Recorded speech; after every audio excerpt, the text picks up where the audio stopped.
देखिए, हमने तो पहले से कहा था कि ये जो वक्फ अमेंडमेंट बिल बीजेपी सरकार ला रही है, ये सरासर असंवैधानिक है।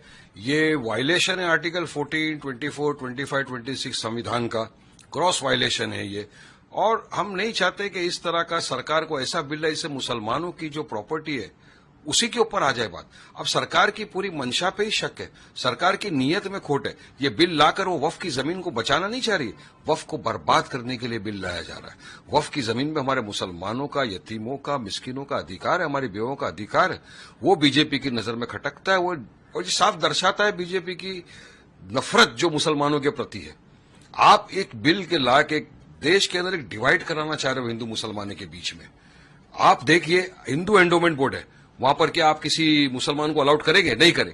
इस बिल के जरिए तो दर्शाता है कि आप वक्फ बोर्ड के अंदर दो नॉन मुस्लिम भी रहेंगे, किस तरह आ सकते हैं? तो हमारे पर्सनल रिलीजन का जो अफेयर्स है उसमें भी आप इंटरफेयर करेंगे, आपके अलाउड नहीं है, तो क्या यह संविधान का उल्लंघन नहीं है?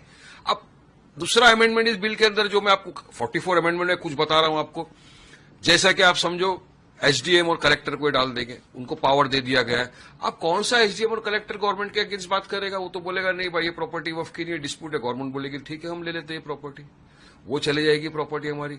लिमिटेशन का यहां पर नहीं है।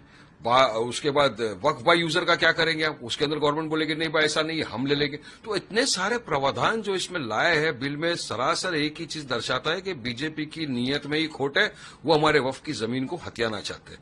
अब बात नंबर 2 जो आपने सवाल किया, लोकसभा की बात पास होगा करिए। लोकसभा में बीजेपी के पास मेजोरिटी नहीं है। लोकसभा में बिल पास करने के लिए बीजेपी को मदद लेनी पड़ेगी चंद्रबाबू नायडू की, नीतीश कुमार की, चिराग पासवान की और जयंत चौधरी की। इनकी मदद से बिल पास हो सकता है। लेकिन मैं आपको यकीन दिलाता हूं कि अगर इन लोगों ने ये बीजेपी को मदद किया बिल पास करने में, तो देश का मुसलमान किसी कीमत पर इनको माफ नहीं करेगा, कभी माफ नहीं करेगा।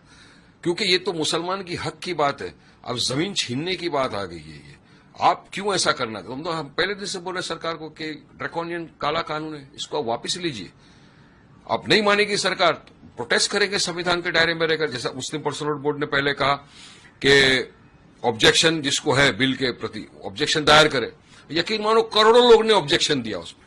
जब पूरा देश का मुसलमान चाहता है कि ये बिल ना पास हो, ये कानून ना बने, तो मोदी को क्या जरूरत है बिल लाने की, कानून बनाने की? हाँ, कुछ लोग ऐसे हैं, मीर सादिक, मीर जाफर हमारे यहां भी, जो मोदी के, बीजेपी के, आरएसएस के तलवे चाटते हैं, जो खुद के जाति मफाद के लिए बिल का समर्थन कर रहे हैं।